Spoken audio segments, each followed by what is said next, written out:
आप सभी का खैर मकदम है आपके अपने official YouTube channel chalk and duster academy में एक बार फिर से। उम्मीद है आप लोग खैर आफियत से होंगे और आज फिर से हाज़िर हूँ मैं एक नए सेशन के साथ। और हम लोग बात करेंगे आज सी टेट उर्दू पेडागोजी के हवाले से। जैसा कि आप लोग बखूबी जानते हैं कि इसका एग्ज़ाम जो है वो अनकरीब है, तो आप लोगों के लिए हम लोग जो है वो कोशिश करते हैं कि एग्ज़ाम से रिलेटेड जो है वो आपको टॉपिक्स जो है वो कवर कराया जाए और उससे जो है वो आपकी तैयारी में जो है वो चार चांद लग जाए। 30 सवाल आते हैं आपके इम्तिहान में और हम कोशिश करते हैं कि आपको 30 में से 30 जो है वो अंक मिले। तो 30 में से 30 नंबर लाने के लिए आपको जो है वो हमारी क्लास से जो है वो रेगुलर जुड़े रहना है। आप लोग चाहें तो हमारे रिवीजन बैच से जो है जुड़ सकते हैं। क्लासेस जो है वो शुरू हो गई हैं, जिसका लिंक नीचे डिस्क्रिप्शन में है। ये हमारा नंबर है 9045220432। इस नंबर पर भी आप लोग जो है वो रब्ता करके बैच से जुड़ सकते हैं। तो चलिए फिर शुरू करते हैं। और आज का जो हमारा टॉपिक है वो है भाषा के अधिगम और अर्जन से संबंधित विभिन्न सिद्धांत यानी कि थ्योरी। यह हम लोग कह सकते हैं ज़बान की आमोजिश और हुस्लुवियाबी से मुताल्लिक़ मुख्तलिफ़ नज़रियात की बात करते हैं। तो इसमें हमारा जो सबसे पहला थ्योरी आती है, ये सबसे पहले जो नज़रिया आता है, यह पहला सिद्धांत आता है, वो आता है बिहेवियरिस्ट का, जिसे हम लोग बोलते हैं व्यवहारवादी सिद्धांत। और इसके जो राइटर हैं या इसके जो बानी हैं वो हैं B.F. स्किनर, जिनका नाम होता है बेंजामिन फ्रैंकलिन स्किनर के नाम से जो ये बड़े मशहूर हैं। इन्होंने जो है वो ये सिद्धांत दिया है। आइए इसमें हम लोग क्या क्या बातें दी गई हैं उस पर जो है वो हम लोग बात करते हैं।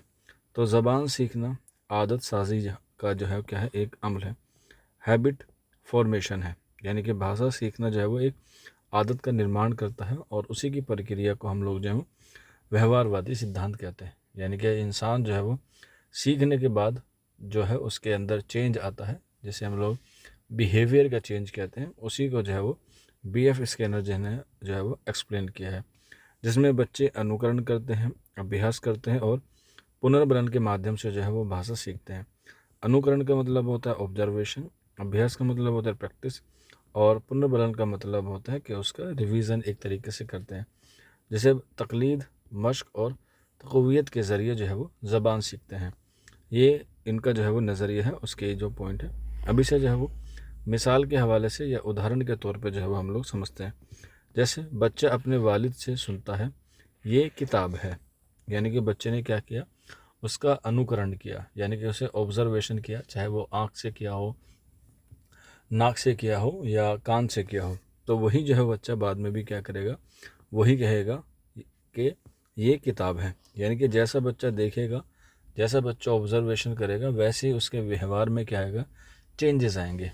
इसीलिए जो है वो इस बात को B.F. स्किनर ने जो है वो अनुकरण यानी कि ऑब्ज़र्वेशन, प्रैक्टिस और पुनर्बलन के हवाले से जो है वो बात बताई है। इसके बाद देखते हैं वालिद उसकी तारीफ़ करते हैं, जिससे बच्चा दोबारा यही जुमला जो है वो बोलता है। जब हम बच्चे को बोलते हैं और बच्चा उसे जो है वो दोबारा से रिपीट करता है, यानी कि उसका पुनर्बलन करता है, तो जो वालिद होता है या जो गार्जियंस होता है वो उसे लगता है कि बच्चे को जो मैंने सिखाया है वो बच्चा जो है वो सीख चुका है। तो उसे जो है वो एप्रिसिएशन देता है और एप्रिसिएशन की मदद से ही बच्चे के अंदर जो है वो चेंज आते हैं। यह अनुकरण और पुनर्बलन द्वारा भाषा सीखने का क्या है, उदाहरण है। जैसे मैंने आपको बताया अभी कि बच्चा जो है वो ऑब्जर्वेशन से और फिर उसके रिपीटेशन से जो है वो काफ़ी बातें जो है वो सीखता है और उसी से जो है बच्चा ज़बान सीखता है। और ये जो है वो उसी के क्या है, उदाहरण है। आगे बात करते हैं। दूसरा हमारा जो सिद्धांत आता है वो आता है नोम चोम्स्की का, यानी कि उसका जो नज़रिया है वो है फितरी या पैदाइशी नज़रिया, जिसे हम लोग बोलते हैं नैसर्गिक या जन्मजात सिद्धांत। नेटविस्ट जो है थ्योरी है और इसके जो राइटर हैं वो है नोम चोम्स्की, जो है वो इसके क्या है, बानी है। चोम्स्की के मुताबिक ज़बान सीखने की सलाहियत इंसान में पैदाइशी होती है, यानी कि बच्चा जो है वो ज़बान सीखने का जो हुनर है वो बाय बर्थ लेकर आता है, या हम लोग उसे कह सकते हैं कि वो जीन से जो है वो लेकर आता है, चाहे वो माँ से लेकर आए चाहे वो बाप से लेकर आए, लेकिन वो ज़रूर से ज़रूर जो है वो भाषा सीखने की जो है वो पैदाइश के वक्त से ही लाता है, जब उसका बाय बर्थ हो रहा होता है। और इस बच्चे को हम लोग जो ये नज़रिया होता है उसमें जो है वो लैड के साथ जो है बच्चा पैदा होता है। लैड का मतलब होता है लैंग्वेज एक्विजिशन डिवाइस, जो है वो उसे हम लोग कहते हैं। और ये बच्चे में जो है वो जन्म के साथ आती है और इसका मतलब होता है कि बच्चा जो है वो लैंग्वेज सीखने में क्या होता है, पैदाइशी होता है। चाहे वो साइन लैंग्वेज हो, चाहे वो फॉर्मल लैंग्वेज हो, चाहे वो इनफॉर्मल लैंग्वेज हो, उसके नमूने उसे जो है वो बाय बर्थ जो है वो मिलते हैं। जैसे उदाहरण के तौर पे हम लोग देखते हैं, बच्चा कभी मैं गया का कायदा नहीं पढ़ता, फिर भी सही जुमला बोल लेता है। यानी कि बच्चा जब छोटा होता है वो कहता है मैं गया का नियम नहीं पढ़ता, फिर भी वो सही वाक्य बोल लेता है। तो ये सही वाक्य उसको कहीं सिखाया नहीं जाता, बल्कि वो जन्मजात जो है वो उसके अंदर आता है। वो नए जुमले खुद बना लेता है जिन्हें उसने उससे पहले जो है वो कभी नहीं सुना होता है। ये बात सही है कि कुछ चीज़ें बच्चा जो है वो अनुकरण से सीखता है, लेकिन कुछ चीज़ें जो है वो अपने आप डेवलप करता है, जिसे हम लोग कहते हैं लर्निंग बाय डूइंग। यानी कि बच्चा जो है वो स्वयं से सीखता है और ये सीखने की सलाहियत या सीखने का तरीका उसे जो है वो बाय बर्थ जो है वो आता है। ये ज़बान सीखने की पैदाइशी सलाहियत को ज़ाहिर करता है, यानी कि इससे हमें पता चलता है कि बच्चा जो है वो ज़बान सीखने का हुनर बाय बर्थ जो है वो लेके आया है। इसके बाद तीसरा नज़रिया पेश करते हैं जीन पियाजे। इनका जो है वो ये नज़रिया है जिसे हम लोग कोग्निटिव थ्योरी कहते हैं, यानी कि संज्ञानात्मक सिद्धांत के नाम से जो है वो जानते हैं, और इसे उर्दू में कहते हैं इदराकी नज़रिया। अब ये क्या है? पियाजे यानी कि जीन पियाजे के मुताबिक ज़बान की नशोनुमा जहनी नशोनुमा से क्या है, वाबस्ता है। यानी कि जो ज़बान सीखने का तरीका है या ज़बान सीखने की जो सलाहियत है वो उसके मानसिक विकास से जो है वो जुड़ी हुई है। यानी कि जब बच्चा छोटा होता है तो उसका मानसिक लेवल अलग होता है, जब बच्चा बड़ा हो जाता है उसका मानसिक लेवल अलग हो जाता है, और वह फिर अलग अलग ज़बान सीखने पर क्या होता है, कादिर होता है। तो इसकी जो है बात की है किसने? जीन पियाजे ने। उदाहरण के तौर पे यानी कि मिसाल के तौर पे देखते हैं, बच्चा गेंद के साथ खेलते हुए गोल का तस्वुर जो है वो समझ जाता है।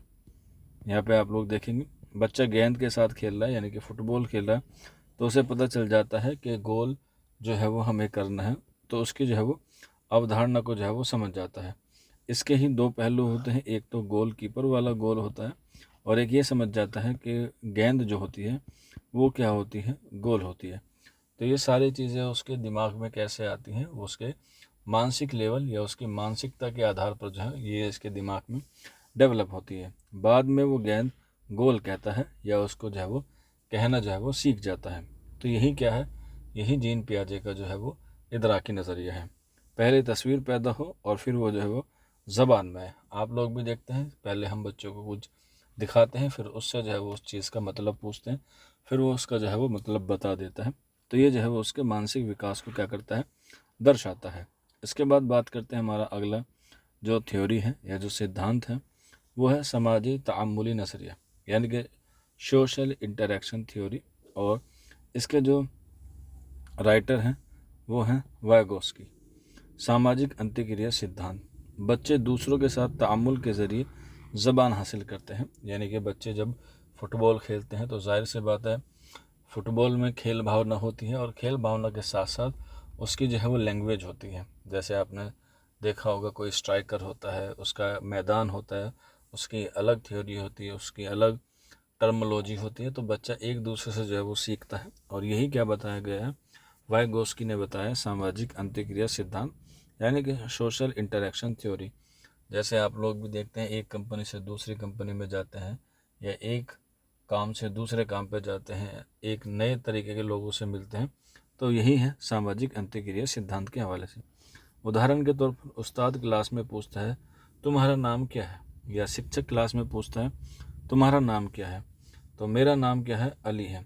तो बार बार गुफ्तगू से बच्चे जो है वो पता चल जाता है कि इस बच्चे का नाम अली है, और फिर जो है वो इसी तरीके से क्या होता है, इंटरेक्शन होता है, और लोग एक दूसरे के साथ दोस्ती करते हैं, और फिर उससे जो है वो सामाजिक अंतःक्रिया के साथ साथ ज़बान सीखते हैं। अली जो है वो मान के चलिए उर्दू बोलता है, और इसी के अलावा कोई दूसरा बच्चा है वो इंग्लिश बोलता होगा, कोई फ्रेंच, कोई जर्मन, कोई हिंदी। तो इससे क्या होगा, बच्चे जब इंटरेक्शन करेंगे तो उनकी ज़बान जो है वो डेवलप होगी। तो यही बात की है किसने, वाइगोस्की ने। इसके बाद बात करते हैं हमारा अगला जो तरीका है वो है तामीरी नज़रिया, जिसे हम लोग बोलते हैं कंस्ट्रक्टिव थ्योरी। इसमें क्या चीज़ है, एग्ज़ाम के पॉइंट ऑफ व्यू से वो हम लोग देखते हैं। कंस्ट्रक्टिव थ्योरी को हम लोग हिंदी में कहते हैं रचनावादी सिद्धांत। रचनावादी सिद्धांत से मतलब है कि बच्चा जो है वो अपने ख़ुद के तजुर्बे से जो है वो उसमें क्या करता है, इम्प्लीमेंट करता है। जैसे आपने देखा होगा कि कुछ बच्चे जो है इरेज़र से क्या करते हैं, रफ़ करते हैं, लेकिन जब इरेज़र नहीं होती तो कुछ बच्चे जो क्या करते हैं, पानी से उंगली में डुबो के जो है वो उसको साफ़ करने की कोशिश करते हैं, लेकिन वो उससे पता चल जाता है कि इनका तजुर्बा क्या है। तो इससे पता चलता है कि बच्चे जो है वो अपने तजुर्बे से सीखते हैं और एक तजुर्बे को दूसरे तजुर्बे में जो है वो इम्प्लीमेंट करने की कोशिश करते हैं, और उसे ही हम लोग बोलते हैं तामीर, कंस्ट्रक्टिव थ्योरी। यानी कि उसका जो है वो तामीरी नज़रिया जो है बच्चे का ख़ुद से जो है वो डेवलप होता है। जैसे उस्ताद बच्चों को फल दिखाता है, कोई भी फल दिखा सकता है, तो इससे जो है बच्चे समझ में आ जाएगी कि ये फल होते हैं, और फल जो है वो अलग अलग तरह के होते हैं। केला हो गया, इसके अलावा सेब हो गया, खजूर हो गए। तो इस तरीके से बच्चा जो है वो उनकी क्या कर लेगा, पहचान कर लेगा, और यहीं पर जो है वो उसमें फ़र्क भी कर लेगा, क्योंकि अब उसे पता चल गया कि केला किस तरह का होता है, किस कलर का होता है, अंगूर किस तरह का होता है और किस कलर का होता है। बच्चे खुद फलों के नाम बताते हैं और उनमें जो है वो फ़र्क करने भी लगते हैं। जैसे बच्चों से पूछा जाता है स्कूल में भी कि बताइए आप लोग जो है वो किसी 5 फलों के नाम बताइए, तो उसने जो तजुर्बे किए होंगे, जो अनुकरण किया होगा, या और कहीं से उसने पिक्चर्स देखी होगी, तो उससे जो उसके जहन में सारी चीज़ें होंगी, उसी से जो है वो एक नया डेवलप जो है वो तैयार करता है, और एक नई चीज़ जो है वो पेश आती है। उसी को हम लोग जो है वो कंस्ट्रक्टिव थ्योरी जो है वो कहते हैं, जो बेस्ड होती है पूरी तरीके से कहाँ पर, बच्चे के माइंड पे। माइंड से जो है वो ये सारी चीज़ें होती हैं। इसके बाद बात करते हैं, हमारा अगला जो टॉपिक है वो है इस्तिफ़ादा पसंद नज़रिया, यानी कि यूज़ बेस्ड थ्योरी जिसे हम लोग कहते हैं, और इसके जो बानी हैं वो है माइकल टोमेसलो। इसमें क्या बताया है, बच्चा को रोज़मर्रा इस्तेमाल के ज़रिए ज़बान सीखता है। जो बच्चा ज़्यादा बोलता है उसे हम लोग जानते हैं, उसे जो है वो बतूनी कहते हैं, और जो बच्चा कम बोलता है उसे हम लोग कम बोलने वाला या इंट्रोवर्ट कहते हैं। एक इंट्रोवर्ट होता है और एक्सट्रोवर्ट होता है। इंट्रोवर्ट वो होता है बच्चा जो अपने अंदर खामोश रहता है, जो भीड़ से बोलने से जो है वो डरता है। जबकि एक्सट्रोवर्ट क्या होता है, भीड़ में भी, अकेले में भी, कहीं पर जगह जो है वो बोलना जो है वो शुरू हो जाता है। तो वही है, जो बच्चा ज़्यादा बोलता है तो जाहिर सी बात है उसके पास ज़बान के लफ्ज़ जो हैं वो ज़्यादा होंगे। तो ये वही का नज़रिया पेश करते हैं माइको टोमेसलो। बच्चा रोज़ाना सुनता है पानी दो, खाना खाओ, इधर आओ। तो बच्चा भी जो है उसी तरह का क्या करेगा, अनुकरण करेगा, और वो भी पानी दो, खाना खाओ, इधर आओ की बात जो है वो करेगा। कुछ अरसे बाद वो ख़ुद भी यही जुमले इस्तेमाल करने लगता है, क्योंकि उससे जो है वो बार बार क्या हो जाती है, प्रैक्टिस हो जाती है। यानी कि वो उसका क्या हो जाता है, यूज़ टू हो जाता है। यानी किसी भी चीज़ को बार बार करने से वो चीज़ आसान हो जाती है, क्योंकि वो हम उसको बार बार कर देते हैं। आपने सुना भी होगा कि ये तो मेरे बाएं हाथ का खेल है, यानी कि बहुत इजी काम है, क्योंकि वो उसमें क्या हो गया, परफेक्ट हो गया है। ज़बान की मुसलसल इस्तेमाल से ज़बान सीखने का अमल जो है वो क्या हो जाता है, मजबूत हो जाता है। वही बात है जैसे मैंने आपको बताया कि उससे जो है वो इंसान के अंदर एक सलाहियत जो है वो पैदा हो जाती है, और फिर बच्चा जो है उसे ईज़िली क्या करता है, आराम से मुकम्मल कर देता है।